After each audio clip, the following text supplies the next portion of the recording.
Então, nesse momento, nós vamos nos ligando aos nossos mentores, a equipe de André Luiz, que nos acompanha nesse estudo já há tantos meses,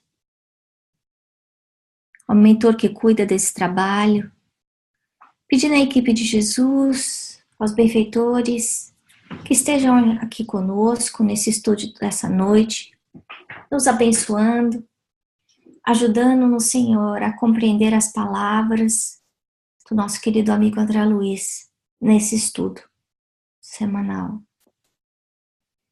Que cada um de nós, Senhor, durante esse estudo, possa ser ajudado de acordo com as nossas necessidades, sejam elas de ordem física ou espiritual. E que todas as entidades que por acaso estejam aqui também, estudando junto conosco, possam ser acolhidas com o mesmo amor que nós recebemos nessa noite. Que assim seja, graças a Deus. Bom, a gente está agora na metade do livro, né? É impressionante como o tempo passa rápido.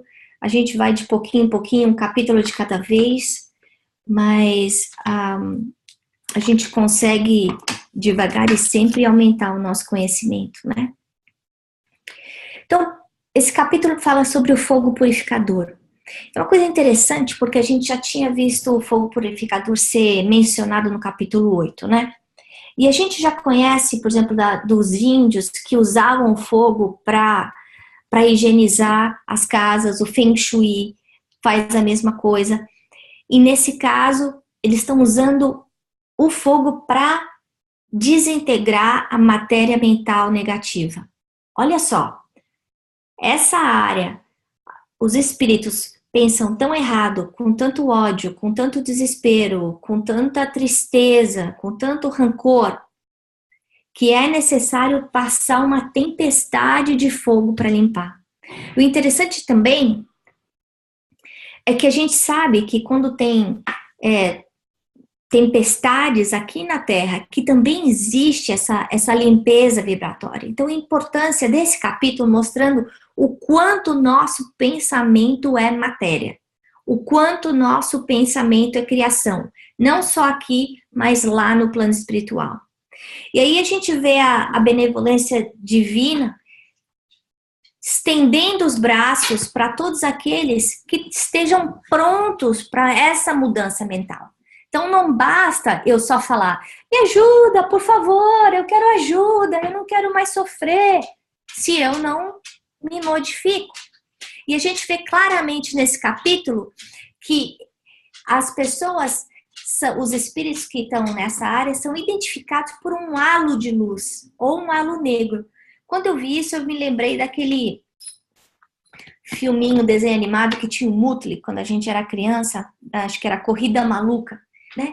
E a gente sente isso com as pessoas. Tem gente que chega perto que parece que tem uma nuvem em cima da cabeça, uma impressão desagradável. A gente não tem vontade de ficar perto, a gente não tem vontade de conversar, a gente não tem vontade de conviver. A gente tem vontade de correr, né, dessas pessoas. Então, essa mesma nuvem, num lugar como esse é cumulativa. E aí transforma o ambiente de uma forma muito negativa, né? Então, a gente vê que essa dor, essa desarmonia é criada pelo livre-arbítrio. Então quer dizer que se eu fico reclamando da minha vida e achando tudo ruim, me sentindo vítima e achando que a minha vida não vale nada e que eu não vale nada, quer dizer que isso tá interferindo no meu campo mental e na minha vida? Sim. E quando a gente estiver no plano espiritual, isso fica mais gritante, né? Então, o mau uso da nossa oportunidade de aprendizado, e a gente vai ver isso no próximo capítulo, falando que mesmo quando a gente está fazendo tudo certo, isso não isenta a gente do sofrimento. Uma coisa é diferente da outra, né?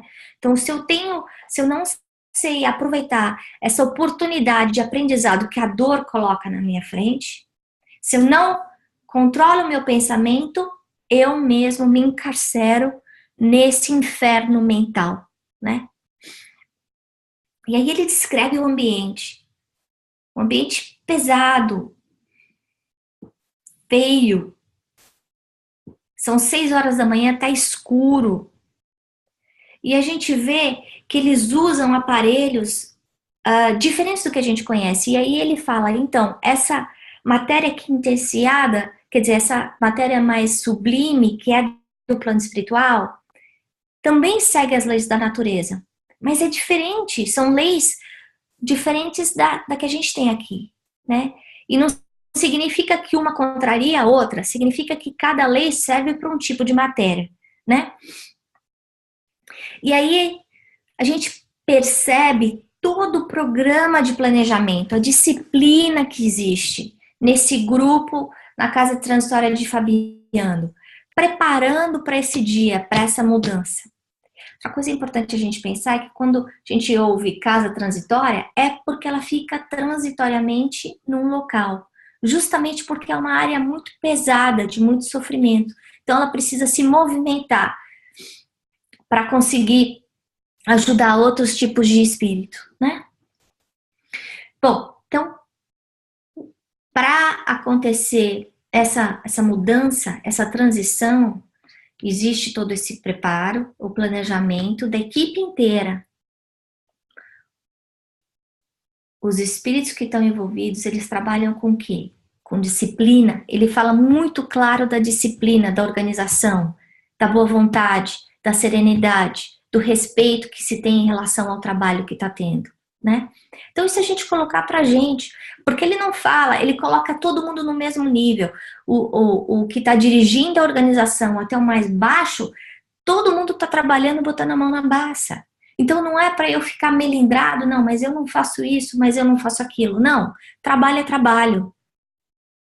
É uma honra a gente poder servir, né?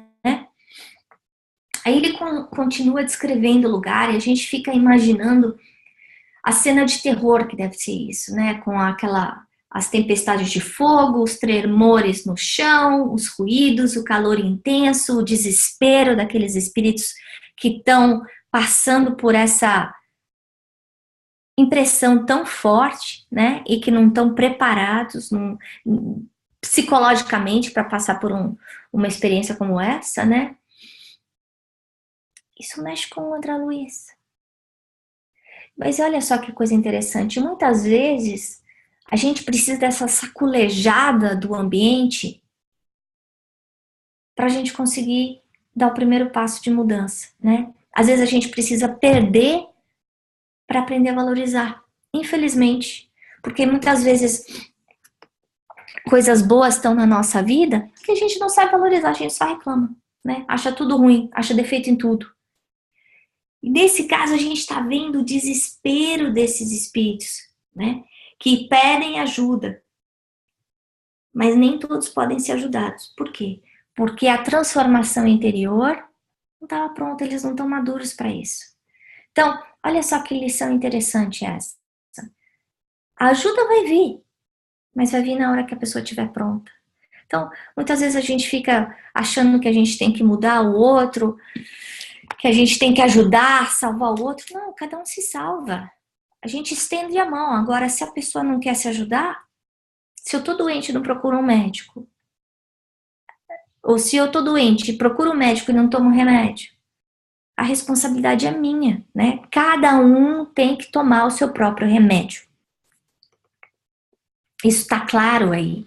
Inclusive na hora que existe a mudança, que eles conseguem ser salvos, né? Os que conseguem ser salvos. E aí a gente vê esses espíritos que estão sofrendo. Eles estão absolutamente exaustos. Por quê? Porque sofrer cansa. Mas olha só, a gente cansa de sofrer, mas continua fazendo as mesmas coisas erradas. Eu canso de sofrer, mas eu não mudo o meu campo mental. Por quê? Porque é mais fácil reclamar do que eu me transformar. É mais fácil eu querer mudar as coisas do lado de fora do que eu trabalhar o meu jardim interno. E aí a gente vê o efeito da mudança mental de cada um. Aqueles que estão prontos para ser ajudados, que cansaram daquele sofrimento, que estão pedindo ajuda de verdade, que estão prontos para se ajustar com a lei são iluminados na fronte de uma forma diferente. Os outros não, estão cobertos de uma manta negra, né? Então no mesmo local infernal onde eles estão, a gente vê a diferença de campo mental e de amadurecimento espiritual de cada um. Isso acontece na nossa casa também, né? Tem dentro do nosso lar, a gente vai ver gente que tá com a nuvenzinha na cima da cabeça o tempo inteiro. E tem gente que tem uma aura diferente, mais leve, mais feliz, né? Agora, voltando, nós temos responsabilidade de cuidar do nosso próprio equilíbrio. E talvez uma das tarefas mais difíceis seja eu não deixar que o desequilíbrio do outro me afete. E aí é nessa hora que a gente se protege disso. Então, eu não permito que o outro atravesse essa barreira, esse limite meu de me alterar. Mas eu não faço isso, não é brigando. Eu faço isso com amor. Eu não faço isso respondendo à mesma altura. Eu faço isso controlando o meu pensamento e o meu comportamento, né? Outra coisa interessante é, eles se unem, dão de mãos dadas, um para ajudar o outro. Olha só que cena linda essa. Então, um bando de cego, moribundo, sofrido, pé rapado, que ele fala com descrição como se fossem mendigos espirituais, em farrapos, né? Eles se dão a mão para ajudar. E quantas vezes a gente não quer a receber ajuda por causa do nosso orgulho?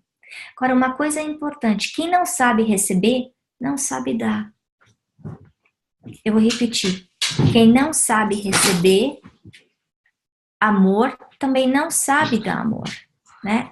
Então é importante a gente ver esse lado dessa união entre esses espíritos ainda imperfeitos, que estão sofridos, para conseguir transpor a dificuldade. E eles conseguem fazer isso de uma forma tão bonita que eles chegam a levitar. Levitar num lugar que a gente já viu. Os próprios espíritos mais evoluídos do que eles, como André Luiz, tinham dificuldade de fazer levitação. Então a gente vê aí o poder do amor, né? E ele faz a comparação aos primeiros cristãos, aqueles que estão indo, agradecendo a Deus a oportunidade do sofrimento para o encontro com o bem, né? Esse esforço de passar por essa porta estreita, de atravessar essa muralha invisível, é o que a gente vive todos os dias dentro da nossa vida, seja no nosso lar, seja no nosso trabalho. É a gente prestar atenção. Como é que eu estou tentando ultrapassar essa barreira? Como esses espíritos sofredores que estão em busca de ajuda, ou como aqueles que só falam, mas não sentem, né? Então, outra coisa importante da gente perceber, porque muitas vezes a gente acha porque eu falei, tá resolvido, e não é. Muito mais importante do que eu falo é a forma como eu falo e o sentimento que eu coloco nessas palavras. É isso que significa o bem ou o mal, né? Aí a gente vê que a casa transitória começa a se movimentar. E a gente vê que apesar de existirem esses motores, como ele descreve, para fazer com que ela suba, eles se aproveitam também da emissão mental. E aí o que acontece? Prece. Como a gente vê em todos os capítulos a importância da prece, nos momentos mais difíceis e também nos momentos de reconhecimento, de agradecimento. Então, não só honrar a Deus, mas também saber pedir e agradecer, né? E aí, a gente ouve aí o Salmo pela Zenóbia, o Salmo 104, que é um salmo que fala tanto da entrega, da fé, de humildade do servidor em relação a Deus. É uma coisa para a gente pensar e colocar na nossa vida, né? Pensar como é que a gente trata isso, os problemas, as dificuldades, quando a gente precisa de ajuda. Ela fala de uma forma tão bonita da grandeza de Deus. Senhor Deus meu engrandecido, de majestade e esplendor, revestido de luz como do manto, desdobraste o céu como sagrada cortina da vida. Então a gente vê que o hálito do Criador pode modificar qualquer coisa, cria tudo, altera tudo. Toda vez que a gente pedir as ajudas, a ajuda que a gente necessita, a gente vai receber. E aí a gente vê toda a assistência que é dada aos espíritos que estão sendo recolhidos. Que de repente 90%, 3/4, ele fala, da organização está focada simplesmente na transição e na ajuda. Ao mesmo tempo, por causa da diferença mental que existe entre a casa transitória e aqueles espíritos mais ignorantes, é necessário sentinelas. Olha só. E como é que a gente coloca essa sentinela na nossa casa? Como é que a gente protege o nosso lar? Através do Evangelho no Lar. A gente sabe que as casas que têm disciplina do Evangelho no Lar, não no Evangelho do Lar como obrigação, como bater ponto. Não, porque se eu vou, porque senão vão achar ruim que eu estou indo. Não. O Evangelho no Lar sentido, semelhante ao que ele descreve aí da Zenóbia, fazendo o salmo com o coração, colocando uma expressão de amor, de intensidade muito grande em cada palavra. Toda vez que a gente faz o Evangelho no Lar, não só nós estamos imantando a nossa casa magneticamente, protegendo o nosso lar, mas os mentores que participam do culto do Evangelho no Lar semanalmente, depois que eles percebem a nossa disciplina, a nossa seriedade, eles colocam como protetores para evitar que a nossa casa receba ataques do plano inferior. Agora, vocês podem perguntar, mas e se eu venho da rua alterado, bravo, como é que faz? Eu trago para dentro de casa. Daí a importância da vigilância. E a gente vê que muitas vezes até no lar, né, a gente percebe que tem áreas em que a gente se sente mais em paz e áreas que a gente não se sente tão em paz. Isso tudo pela qualidade do pensamento, por aquilo que as pessoas naquela área da casa estão pensando, pela qualidade de filmes que estão sendo vistos, pelas músicas que estão sendo ouvidas, pelo comportamento que existe naquele lugar, né? Eu me lembro de uma palestra que eu escutei muito tempo atrás, do ex-presidente da FEB, quando ele foi visitar o Jazz. Ele comentou uma história interessante que a filha dele passou por uma fase meio dark, meio punk. Então, o quarto dela era tudo escuro, tinha um monte de foto de caveira, ela ia fazer o evangelho e só reclamava, só brigava ou dormia.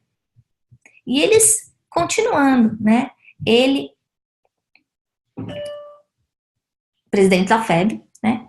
E a esposa também, ela é diplomata, espírita. Até que um dia, no meio do evangelho, a filha dorme e ela enxerga as entidades que ficavam dentro do quarto dela. E aí ela mesma se desperta e muda. não só o campo mental, mas ela resolve mudar a decoração do quarto. Tira aquelas figuras feias, assustadoras, coloca mais luz dentro do quarto. Então, numa casa como essa, como a do Campete, onde existe a vivência do Evangelho, a vivência, a disciplina constante do Evangelho, mesmo naquela casa, dentro do quarto da filha, aquilo era um turbilhão de energia negativa. Isso pode acontecer na nossa casa também. Daí a importância da vigilância, da higienização do Evangelho no lar. Quando a gente estiver fazendo o Evangelho no lar, pedir a limpeza específica nos cômodos da casa. Porque a gente não muda ninguém, mas nós temos o poder de cuidar do nosso lar.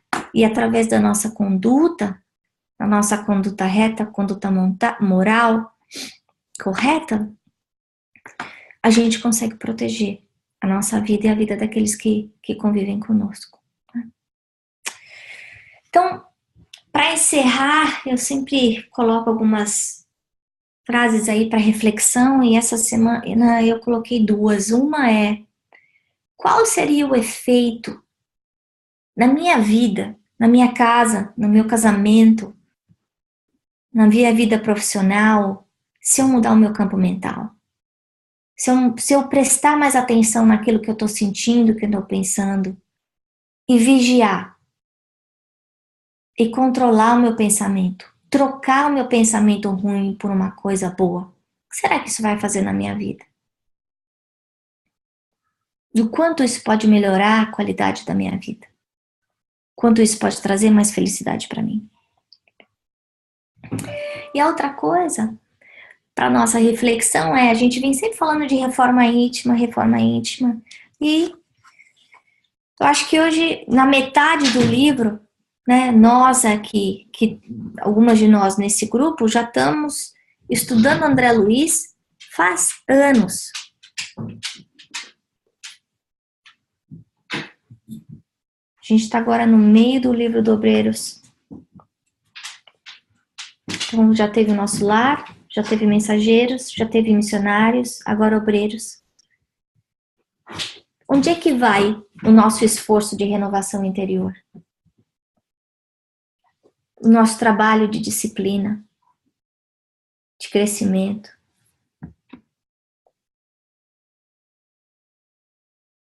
Isso é de cada um, né? A gente pode vir e ler o livro de André Luiz como quem lê um romance, pode não ler. Quantos de nós não lemos aí e aparecemos na aula sem ler? Mas cada um vai sair com um aproveitamento proporcional ao esforço que coloca, ao interesse que coloca, né?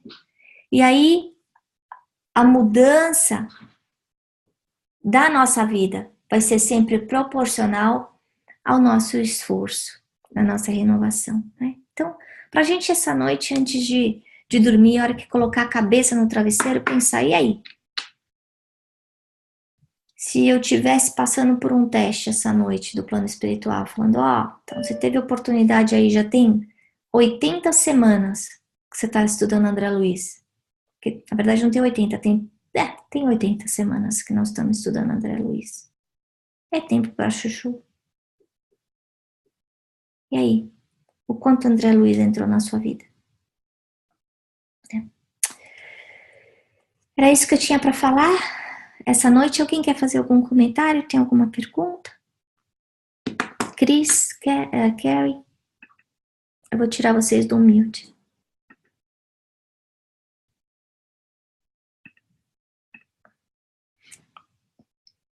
Quer comentar alguma coisa? Eu só queria reforçar, né? Igual você falou, a gente já está estudando há muito tempo, mas o quanto que é difícil para a gente quebrar o hábito negativo, né? Você fala do pensamento, principalmente quando a gente está passando por um problema no trabalho, um problema na família. Então, aquele pensamento negativo vem e é como fica ali, e aí você às vezes consegue dispersar e pensar em outra coisa. E aí passa um pouco, se você baixa a vibração, tem uma contrariedade, aí vem aquela energia. Então, assim, realmente a gente tem que se esforçar bastante para substituir, né, na verdade, né? Eu acho que não existe, eu pelo menos vejo assim, tudo que o hábito mal, né? O hábito ruim que você tem que substituir por outro. Bom, acho que é a maneira mais, pelo menos assim, da maneira que eu vejo mais fácil de sair, né? Começar a aprender a vibrar com as vibrações mais altas e quebrar esse círculo de negatividade e de gerar pensamentos negativos, né? É tentar achar, parar um pouquinho, às vezes tem um livro, ou ler, né? Um livro de bolso, ou fazer uma oração e quebrar aquela energia, né? Que quebra, né? Aquela energia que fica ali, né? E às vezes é fazer oração, às vezes escutar uma palestra boa, às vezes não dá nem para fazer uma coisa nem outra, mas uma coisa que a psicologia fala, que eu acho que você está em cima, é isso da substituição. Então, a gente trocar, né, o sentimento ruim por alguma coisa, o problema pela solução, né? Então, eu estou sofrendo, eu passo aquele medo, por exemplo, vou dar um exemplo, eu vou perder o emprego. Em vez de eu me agarrar no vou perder o emprego, o que eu me agarro é seja feita a vossa vontade, Pai. Ou eu não estou sozinha. Então, a gente conscientemente já fazer essa conexão do problema com a solução. E aí, a gente educar a nossa mente, que toda vez que o pensamento vier falando pra gente mais alto, ai meu Deus, e agora? Como é que eu vou resolver isso? A gente lembrar, seja feita a vossa vontade. Ou qualquer que seja a solução que a gente precise. Seja, eu vou encontrar um emprego. Uma coisa melhor vai acontecer. Enfim, a gente trocar o sentimento negativo pelo sentimento positivo. Porque a gente só ficar pensando na coisa ruim, resolve. Se resolvesse, né? Mas não resolve. Então, e agora nesse capítulo a gente vendo aí o pensamento mais uma vez como matéria, aí é maior ainda a nossa responsabilidade, né? Mais algum comentário?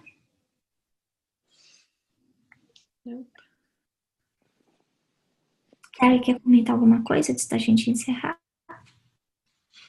Não tenho pergunta nenhuma agora. Tá bom. Então tá.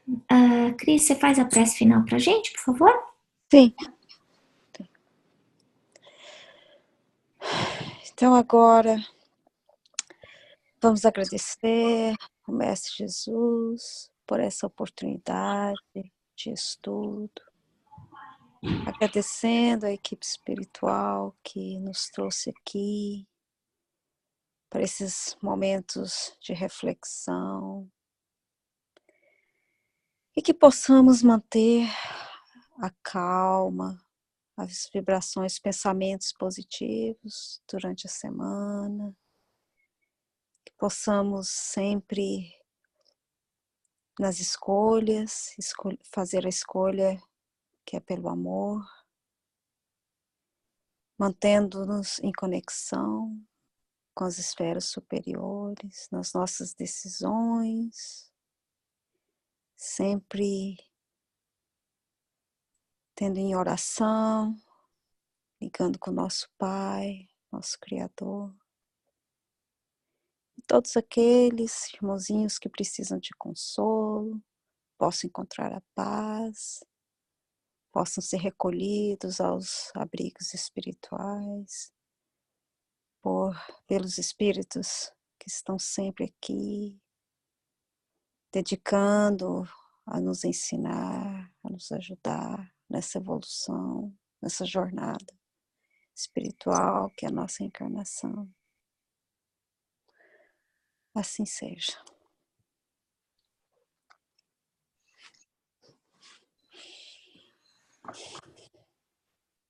Então, assim nós vamos agradecendo